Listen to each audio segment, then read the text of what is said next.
Welcome, everybody. We almost didn't do a show today.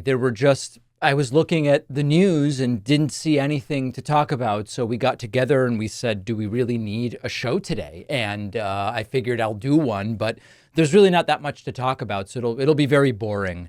No, of course, in the last 24 hours, we had some of the most notable, historic moment, really, in the last decades, at least, of American political history. President Joe Biden has announced he will not seek re-election and will not accept the nomination for president of the Democratic Party.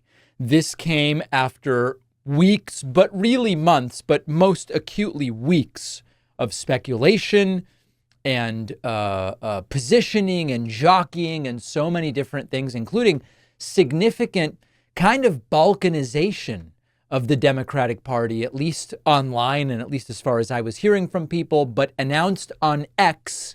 Some call it an excretion, some call it a tweet, where Joe Biden said yesterday, my fellow Democrats, I have decided not to accept the nomination and to focus all my energies on my duties as president for the remainder of my term.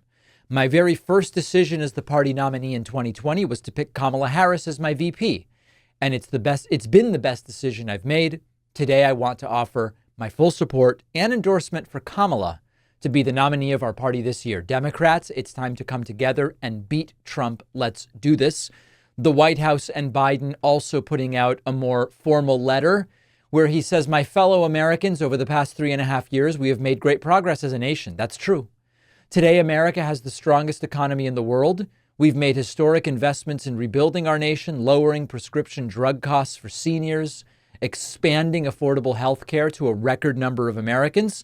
He goes on to tout accomplishments and says, I know none of this would have been done without you, the American people.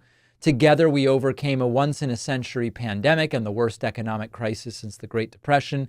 We've protected and preserved democracy and revitalized and strengthened our alliances around the world. It has been a great honor, he says, and while it has been my intention to seek re-election, I believe it is in the best interest of my party and the country for me to stand down and to focus solely on fulfilling my duties as president for the remainder of my term.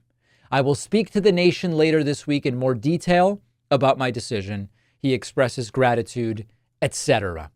Trump and Republicans wasted their entire convention attacking a guy who was no longer their opponent. Now, this will not be easy, but it could work. Just because Biden endorses Harris doesn't mean she has to be the nominee. I would be fine with an open process. I was getting texts yesterday from other hosts and pundits and different people, everybody saying, David, do you want an open convention or do you want Harris? Well, I would love an open convention, and I believe Kamala Harris will win the nomination. Money pouring into her after the endorsement by Joe Biden, and we will talk about that later.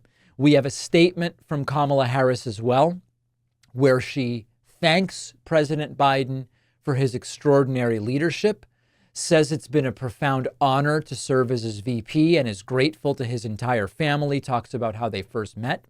She says, I am honored to have the president's endorsement, and my intention is to earn and win this nomination. Earn and win this nomination, saying there are 107 days left until Election Day. Together we will fight, and together we will win. Note that the talk for months from people about Biden has to get out, the people that are now patting themselves on the back, I don't think that did a damn thing. What it ultimately took is the American people just seeing what's going on. The American people, not some fear-mongering pundits. The American people on June 27th watched the debate and said, this isn't so good, we're concerned. And then the American people saw the Biden press conference and the George Stephanopoulos interview, and donors lost confidence and stopped donating. That's what it was. Now, I will tell you, I see the decision here by President Biden as quite brave. He is actually choosing what's best for the country over himself. He's reportedly not happy, and who would be, but he has made a decision That seemed to be the only decision remaining. And I know that there were people who were yelling at me all weekend, even up until yesterday, minutes before this decision was made, saying, David, you disgust me. He's not going anywhere. We must be riding with Biden, and you're part of the problem for even mentioning. I came to you at the beginning and I said, if at any point I come to believe that the pressure has gotten to the point where it is likely President Biden will step aside, I will tell you. I got to that point last Thursday and I told you. And I said, this might be coming Sunday or Monday. And it did.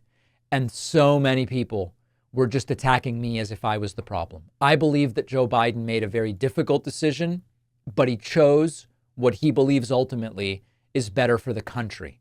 He brought us the best COVID recovery among developed Western nations. He brought us a sustained level of low unemployment, the likes of which we've not seen for decades. He did dozens of important things that I've enumerated before. And this really epitomizes America first. This is not Trump first. This is not Biden first. And it makes it now a referendum on Trump. My colleague John actually texted me about this. He said, I think what's interesting about this is the election had become a referendum on Biden's cognitive state, on Biden's achievements. And the fact that Trump's deranged and has a terrible record himself as president is no longer the question. This now puts it back to being a referendum on Trump and to some degree, a referendum on do Democrats put someone forward that can win? Now, you are going to see over the next several weeks the opportunities for the racial gaffes and the misogynist gaffes against Kamala Harris by Trump and others. I believe that we are already seeing examples of that.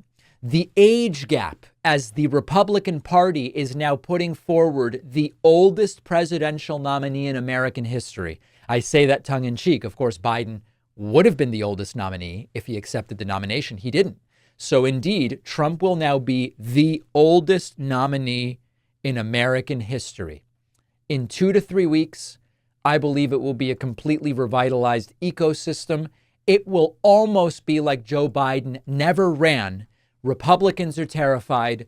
Trump is terrified. He's having a meltdown. Let's talk about that next.